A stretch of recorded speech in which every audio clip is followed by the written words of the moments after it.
All right, so welcome to Measuring Microspeakers. My name's Steve Temme from Listening. So just quickly, the agenda. So this is actually a picture of me with Michael Ritchie from XMEMS. And this is what I'm going to be talking about today, this MEMS wafer, if you want to call it. And I've been trying to help him with some measurements. So I'm by no means an expert on MEMS speakers, but I'll do my best. I was hoping that Michael would actually be here to give his part of the presentation, but he couldn't make it, so I'm going to do that for him. All right. So the last speaker, Jinlun, was talking about modeling, which is important, very important. But that's just the beginning, right? Ultimately, you got to build the device, you got to measure it, you got to manufacture it. So I'm going to be talking more about the measurement side and hopefully talk about why the two go hand in hand and are important. Also, I'm sure everyone here is familiar with conventional loudspeakers, but in contrast to a MEMS speaker, they're quite different, a piezoelectric speaker. So I'll talk a little bit about the differences. And then, I'll talk about the differences after I introduce each one.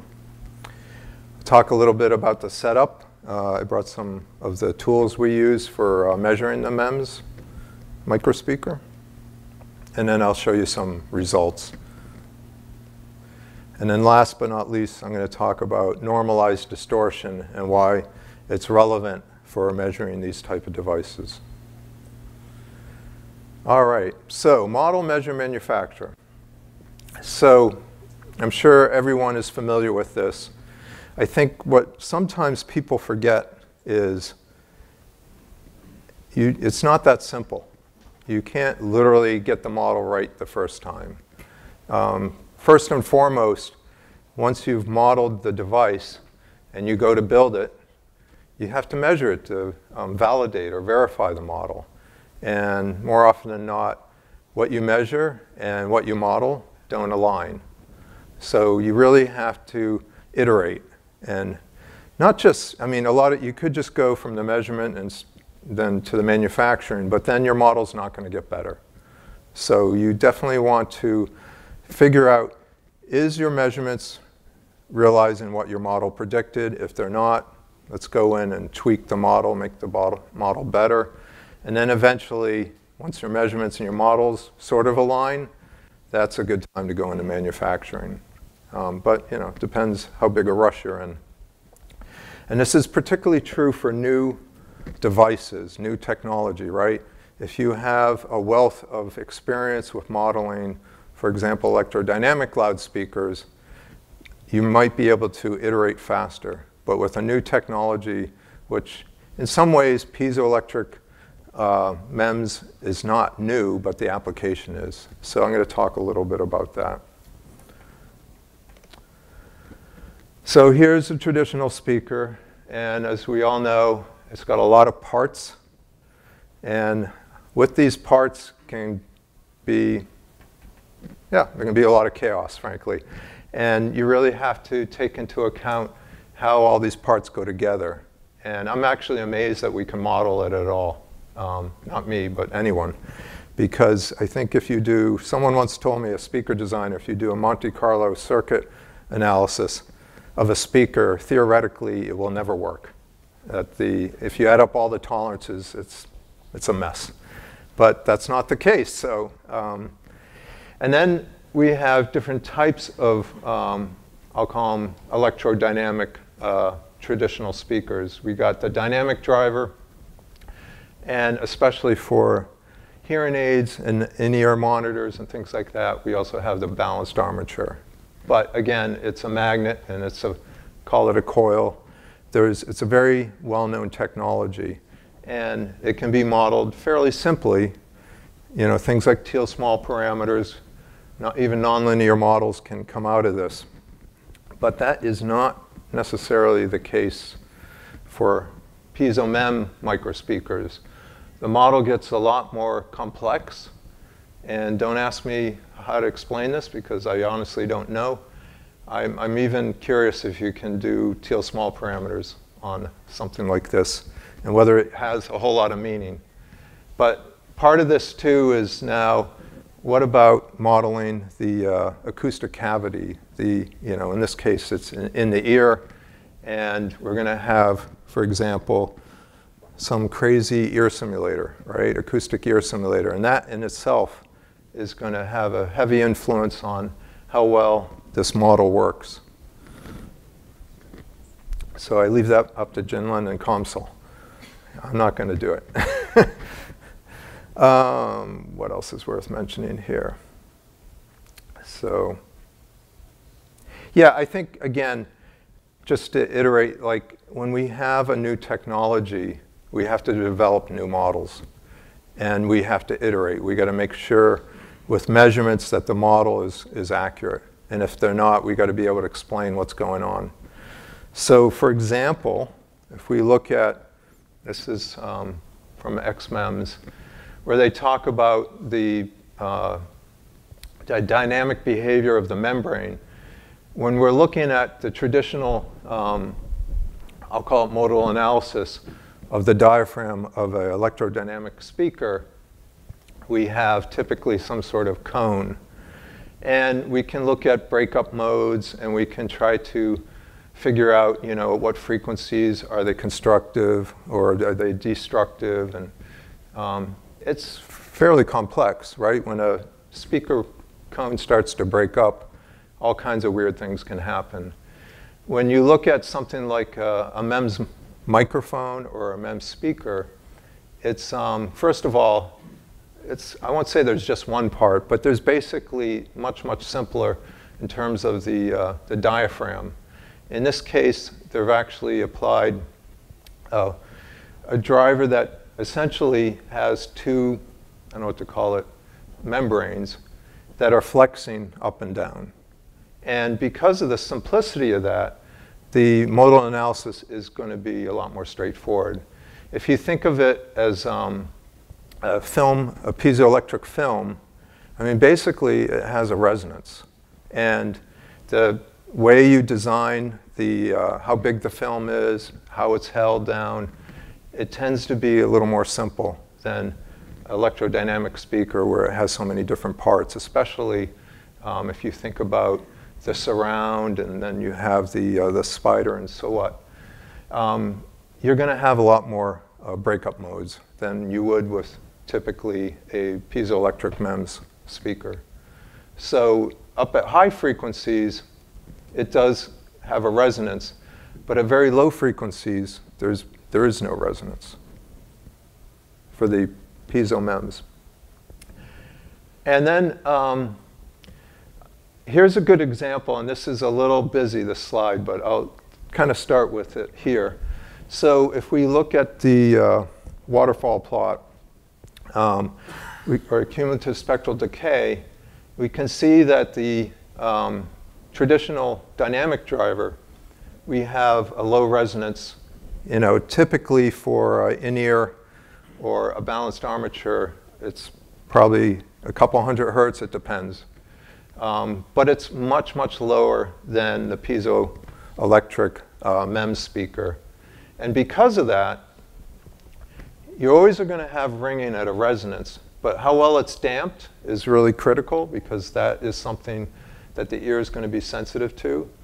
And if you can move the resonant frequency outside the audio range of the human ear, in theory you won't hear it, which isn't entirely true. But you still can have closely coupled modes up here that can modulate down into the audio range. So you typically have a much higher Q, but if it's a very simple resonance, which piezoelectric tends to be, you can move it outside the audio range. And most importantly, you don't have to use like a crossover or somewhere where you're going to blend two different drivers together, which has its own set of problems because the ear is very sensitive from 1 to 5 kilohertz. And if you put a crossover at 3 kilohertz, you got all kinds of phase considerations. You got all kinds of directionality considerations, going from a bigger driver to a smaller, like a tweeter. So if you can have one driver cover the whole frequency range, there's some real benefits to that. It also will help with the phase response. And the other thing to consider when you're talking about spatial audio is the phase between different drivers, different speakers is very important, because the whole idea of trying to create spatial sound reproduction is the phase has to be extremely accurate, because that's how you're going to steer where the sounds are coming from. So one of the big advantages of these fabricated wafers is they're super consistent, right? You saw that big wafer. In theory, you should be able to get a lot more consistency from, I'll call it driver to driver, than you would with an electrodynamic speaker, where there's a bunch of parts that have to be put together. So that is a big benefit if you're talking about phase and spatial audio. The last thing, which is kind of goes back to what I was saying earlier about the frequency range of human hearing, is that if you can move that resonant frequency high enough up, you'll get an extremely good impulse response. Where, again, in this case, because of the speaker design of electrodynamic, you're always going to have that first resonance at low frequency, which is going to impact your impulse response. And again, if you have like a two-way loudspeaker or a three-way loudspeaker, then you got a bunch of individual resonances, and you got to worry about time alignment. So it gets pretty complex pretty fast. And again, it's amazing how well it works. So I'll have time for questions at the end. This is actually going to be a pretty short presentation. So how do we measure these things? Well, it's no different than we've been measuring hearing aids, in-ear monitors, anything that goes in the ear. I mean, in theory, you could put a lot of these little MEMS drivers into an array and try to get more output. But obviously, they can't have a lot of displacement. I mean, it's just very hard to make a big MEMS driver. Ironically, I tried to do that in the 1980s, believe it or not, when I was working at Apogee Acoustics, who made these big ribbon loudspeakers. And my roommate, who was a bit crazy, said, you know, why use ribbons? Why not just use piezoelectric film? Because you could buy sheets of piezoelectric film. I'm like, yeah, maybe it'll work. So he went out and bought this gigantic film. And he was hoping that it would be as simple as these ribbon loudspeakers were big. They had to be, because again, they're not a lot of displacement. So you had a bigger surface area and a smaller displacement to move the same amount of air. The problem with the film is trying to figure out, how can I get this film to all move out in one direction at a time? And of course it's not, because it's going into its all different breakup modes and whatnot. So he played a lot with it, never could get it to work just right. But even back then, I knew that was an interesting idea, because I was working with accelerometers a lot at Brule & Care when I was doing vibration measurements. And you know, I was quite familiar with accelerometers and how they have this high Q resonance at high frequencies.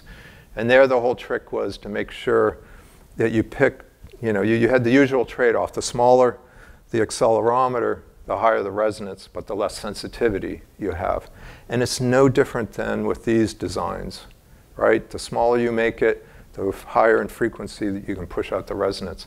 But then you're not able to move as much air or as much power at low frequencies.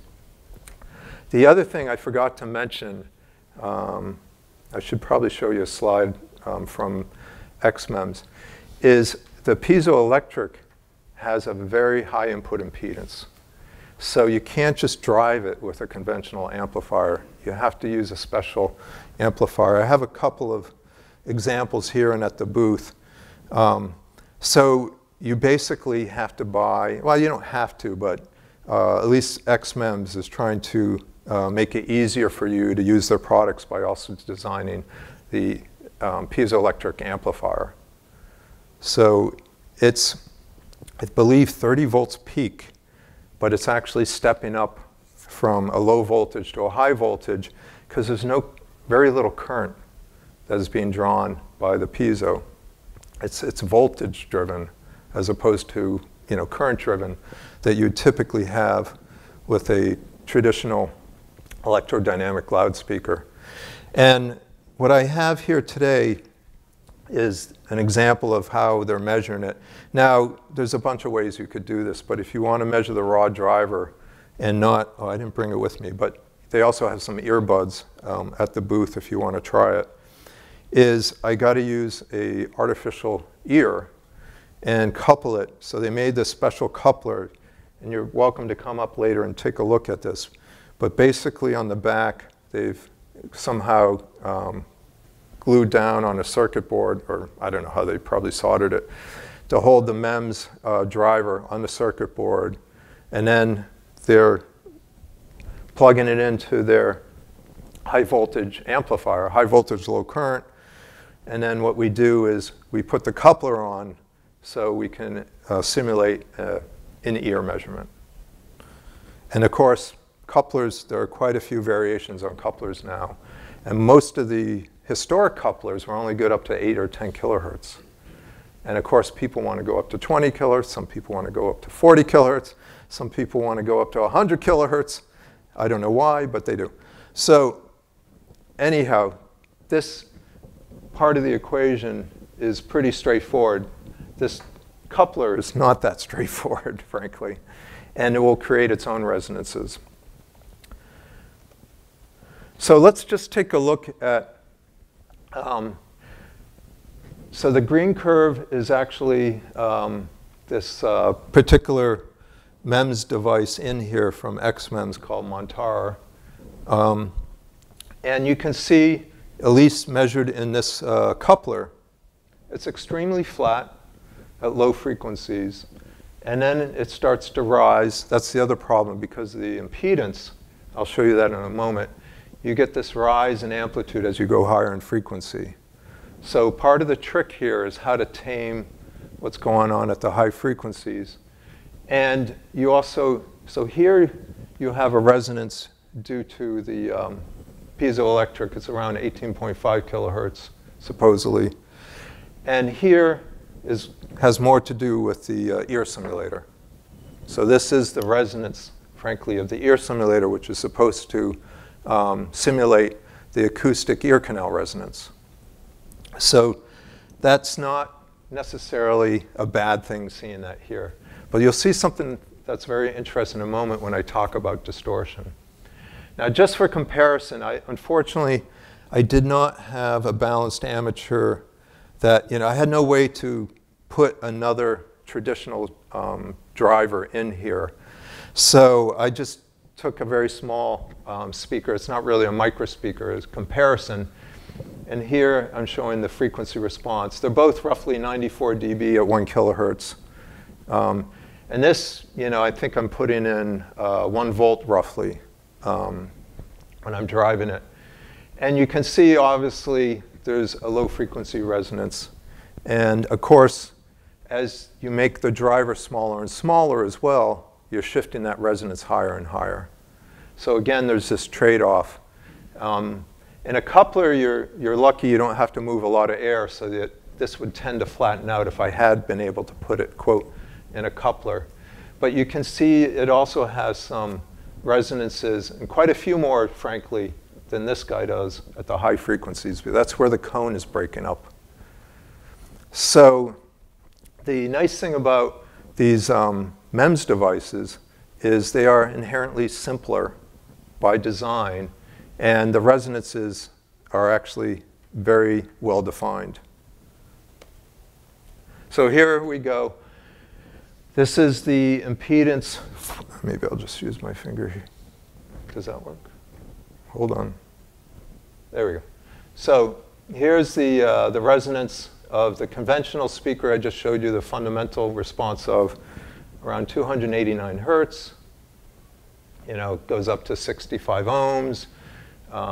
This one's actually fairly high. And then here, oops, Maybe I should just point with my finger. Here, on the other hand, we're talking about 100,000 ohms down at 20 hertz. And as we go higher in frequency, it gets lower. So this is why you need a special amplifier. And then I forget why they're showing this, but they got 10 volts, I guess RMS. I'm not sure why he's got different volts peak here. But the bottom line is it's pretty linear. And because it's so linear, you can compensate for that in a very straightforward manner. And as I mentioned earlier, the resonant frequency, you can't see it because the impedance is so high. But there is a little bump up here around 18.5 kilohertz. All right. So next, just as a reference, I'm showing you the green curve again is the MEMS speaker, and the purple curve is the traditional speaker. And this is what I call traditional THD, total harmonic distortion. And I'll get into that in a moment. And you can see how flat the piezoelectric speaker is. I mean, it's virtually flat all the way up to this ear canal resonance. And then things change a little bit. Where the traditional loudspeaker, especially around resonance where the driver is trying to displace the most amount of air, you're going to get more, typically more distortion. Now, some of that, though, is an artifact of the low-frequency roll-off, and I'll explain that in a moment. But again, it's kind of interesting to see how flat this curve is up to 1 kilohertz. It's not much going on below 1 kilohertz. All right. Sorry, is that the one? Yeah. All right. So I want to talk a little bit about how we measure distortion and why it's important for measuring things like in-ear monitors, as well as these MEMS speakers.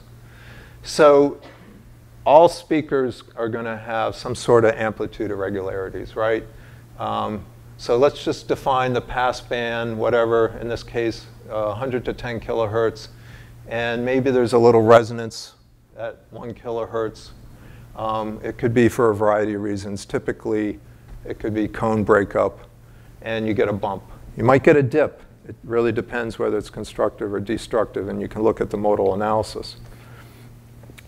And of course, all speakers are band limited. In other words,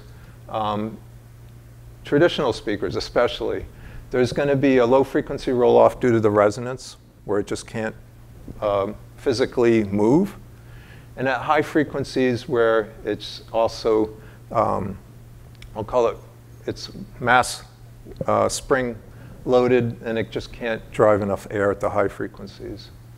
Or I shouldn't say it can't vibrate enough at the high frequencies. So you get this traditional bandpass filter effect from a loudspeaker. Now, the interesting thing is when you measure distortion, you often forget that if you put in a sine wave, for example, at 20 hertz, and you want to measure the second harmonic, you actually are putting a filter, if you want to call it, or an FFT, at 40 hertz. And if you have a bump that's actually due to the linear response, it could be because of the cone, it could be something that's not nonlinear, it's just due to the linear response of the fundamental, it's not too surprising you're going to see the shape follow the same. And if you go to the third harmonic, of course, it starts at 60 hertz, and then it will roll off typically just because there's no signal getting through the speaker due to whatever the cone mass limitation of the speaker. And we often forget that people are like worried, like, what's the third harmonic distortion at 20 kilohertz? Well, the third harmonic's out at 60 kilohertz, and I doubt you can hear that. In fact, I would bet a lot of money you can't hear that. And I doubt your microphone can measure it. So when we look at traditional THD measurements, it's always kind of amazing to me. It goes way up at low frequencies and it goes way down at high frequencies. And we think it's because the speaker's behaving that way. And the reality is, if we take a simple example here, so I'm just going to say this is 20 dB down, so 10% for the second harmonic, and 1% for the third harmonic.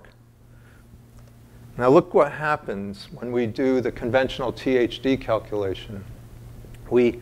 Instead of plotting the harmonics at the actual measured frequency, we plot it at the stimulus frequency. Well, that kind of makes sense, right? Because we want to know what, at that frequency, what is the distortion. But there's a problem in that if we keep on doing this, it gets very confusing quickly. So all of a sudden, we start to compare the stimulus of the fundamental to the, for example, the third harmonic, or in this case, I think of the second harmonic. And we say, well, what's the difference between the fundamental and the second harmonic at the stimulus frequency? So instead of it being 20 dB, we say it's 3 dB. And guess what? We're going to way, way overestimate the distortion because by convention, we're calculating the distortion. And at the high frequencies, we have the opposite. Oops, sorry. So at the high frequencies, instead of it being 20 dB down, it's 30 dB down. And then depending on our bumps and dips in the frequency response, it's all over the place. So it gets very confusing sometimes. We want to know, if I see this THD curve and I see this bump, what is causing it? How do we determine that? So what I recommend is doing what we call amplitude normalized distortion.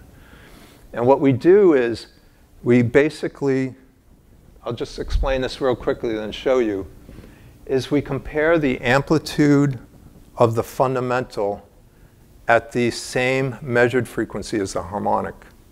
So in that first case where I said we start at 20 hertz and the second harmonic's at 40 hertz, we actually compare the second harmonic where it's measured at 40 hertz to the fundamental at 40 hertz.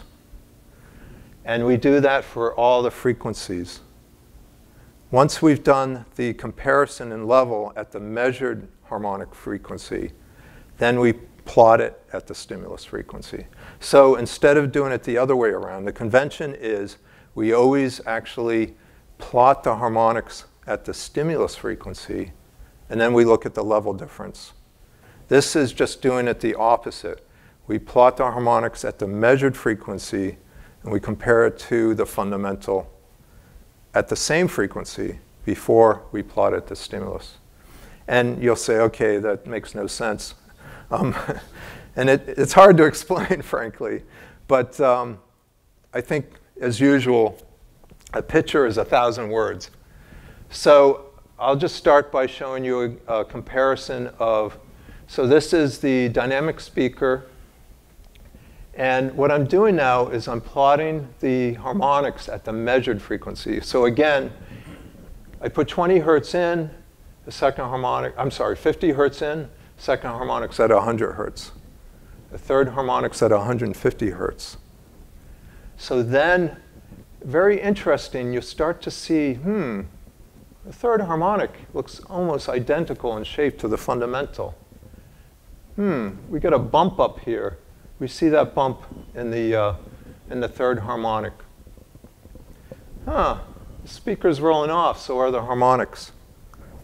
But if we plot those harmonics at the stimulus frequency, you may actually get more than 100% distortion, just due to the fact that the speaker's rolling off.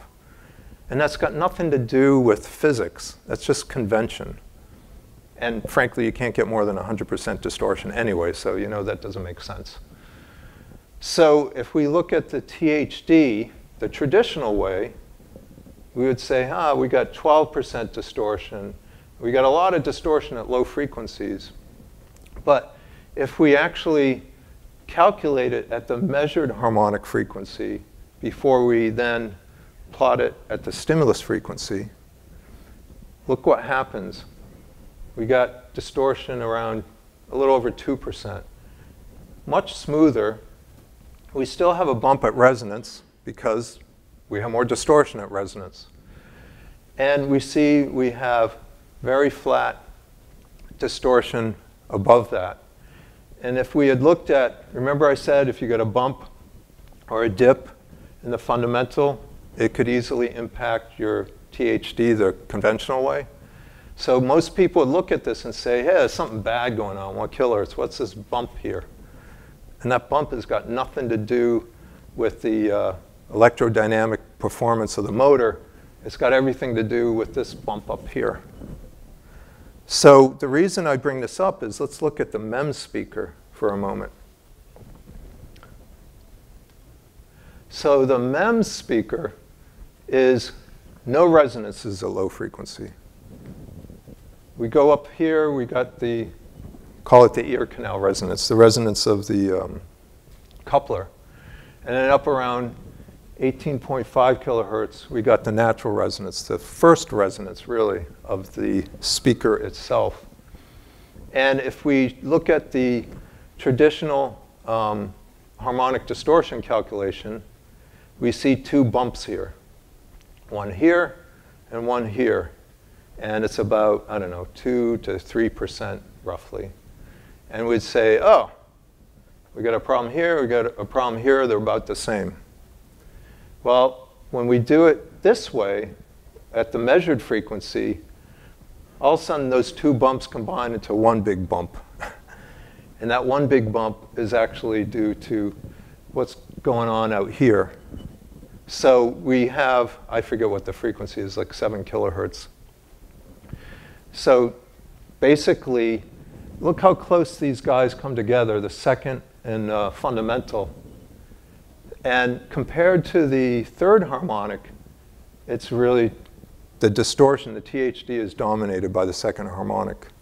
And that's really useful information because second harmonic generally is, would be considered asymmetric distortion. And our ear is a lot more, or a lot less sensitive, I should say, to asymmetric nonlinearities than it is to symmetric linearities. I think of a square wave.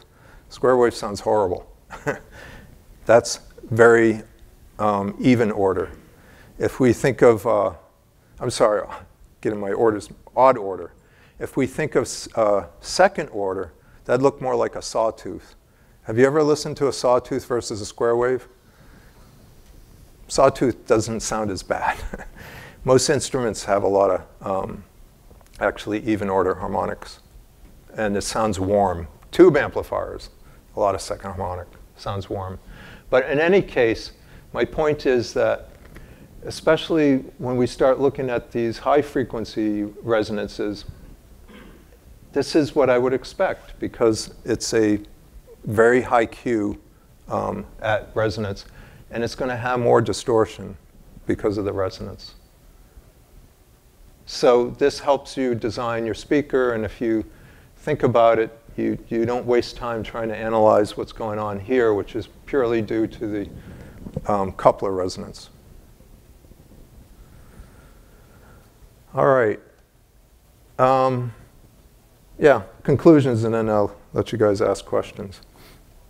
So I think models are great, but they need to be verified with measurements. And not just verified, but refined. We want to do this iterative process of saying, you know, does this model really represent how this speaker behaves in reality? And we really don't know unless we measure it. In fact, if we didn't need to measure it, and we knew exactly what to expect, there'd be no reason to model it, frankly. It's kind of a circular logic. So piezo MEMS microspeakers require a different model than a traditional electromagnetic speaker. And I actually have no idea if there's a model yet for some of these devices. I'm sure. Yeah, we do. Yeah, you're working. OK. I think it's a black box. Yeah, we already have the piezo, so with like 4 triangular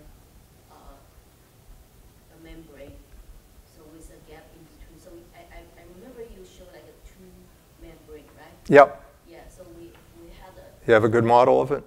Yep, yeah, we have a... Have you verified it with the measurement? Let's have a discussion. All right.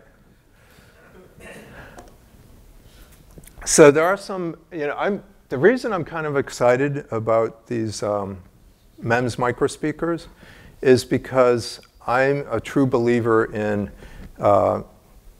better design through simplicity. I think the more simple you can make the device, the transducer, the better your chances are of controlling it and making it behave in a linear way. That was one of the things that I learned when we were designing these ribbon loudspeakers, is it was really fairly simple because the ribbon was the voice coil. There was, quote, no spider, quote, no lead wires. It was just a much simpler design, and I think you got some improvements in performance because of it. I mean, there's always trade-offs, but the other really, I think, exciting thing about this is just like MEMS microphones, which are everywhere now, right? It's going to lower the cost.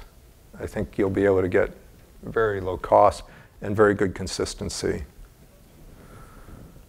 Who knows? So I'd say in general, you can get an extended frequency response. I think you can get a better phase response, and most importantly, through the critical range of 1 to 5 kilohertz, where the ear is most sensitive. And I think you can also get lower distortion, although I think you still have to move that resonant frequency outside the range of hearing and make sure you probably got to figure out how to dampen it too, because if you, for some reason, have too closely coupled modes, like maybe your resonance is at 18.5 kilohertz, but if you have another resonance for some reason at 19.5 kilohertz, it's going to modulate down to 1 kilohertz, and you're probably going to hear it. I've noticed that with electrostatic speakers, in particular I have a pair of Stax headphones, and if I drive that, those things go out to 40 kilohertz, but if I put a 30 kilohertz and a 31 kilohertz tone into my Stax, at a certain level, I get intermodulation distortion at 1 kilohertz, and I can hear it. I can't hear 30 kilohertz. That I'm pretty sure of. Yeah, and if I'd be happy to demonstrate this to you or discuss it because, frankly, I got a lot to learn myself about these. So you're welcome to come by, and I can show you how we're measuring it. All right, any questions? Anyone using? Yes, Mr. Foley. I had a question, Steve, here. This is just more general measurement. It just occurred to me when you were showing some of the measurements with the 711 coupler. So, with any device, whether it's physical, electromechanical, electronic filter, the higher the Q, the more radical the phase shift. Yeah. Have either sound checked. I know this is, as far as I know, AP's not doing anything along this end. You know of anyone from a measurement standpoint is like kind of being able to characterize and correct for phase change due to the coupler resonance, so that way now the measurement that you're getting with the device, the measurement of the device under test is more reflective of the actual. Yeah, I mean, you should be able to subtract it out, I would think. I think the bigger problem is that the coupler is not really, speaking of simulation, it's not simulating the ear canal very well. So I think, I was supposed to get one of these high-frequency couplers from XMEMS. They overnighted it to me on Friday. I was supposed to get it Saturday, and I don't know, UPS dropped the ball. But, anyhow, I was curious to use a, quote, high-frequency coupler to see how it behaved at those higher frequencies, right? Yeah, what is going on out here is probably related to the coupler. Is that a 711 coupler you're using? Yeah. Well, yeah. At best, at 10 kilohertz. Yeah.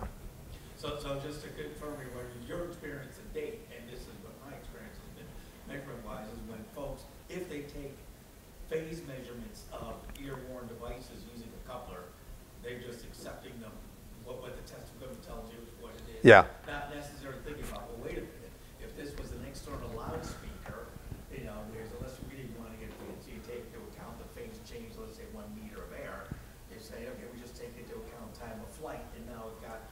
actual phase change of the device. Right, right. What you really need to know is what is the phase of the coupler, so you can subtract it out. The other thing that I find really interesting is that a lot of people ignore phase, and I think that's a big mistake because there's been some interesting papers where people have shown, especially with voice and some instrument, like acoustic instruments, again, 1 to 5 kilohertz, our ear is very sensitive, and if your phase is out, and don't forget that if the resonance is at 18.5 kilohertz, you're going to have a 90-degree phase shift at half that.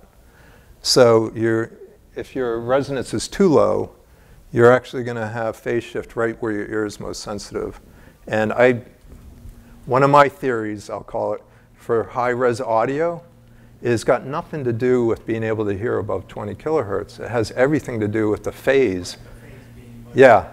The phase has got to be flat out to 10 kilohertz.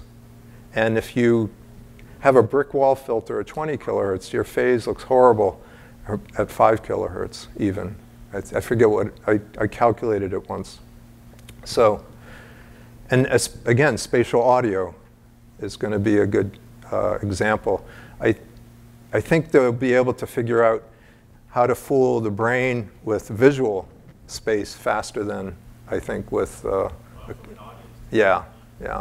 And the weird thing too is, right, most of these AR, VR headsets, they don't have earphones or headphones. They have, what did Sean call it? Not circumaural, external aural, I think he called it, exterior aural. Because the speakers are close to the ear, but they're not on the ear. And when you think about it, just a little change and your phase is all messed up. So I don't know how they're going to do that. HRTFs are based on, literally into the ear canal. All right. Any other questions? So, who is anyone actually measuring these devices? Have you ever? Curious if anyone has experimented with them. No. Yeah, brand new world. And in audio, that doesn't come too often, right? All right, thank you.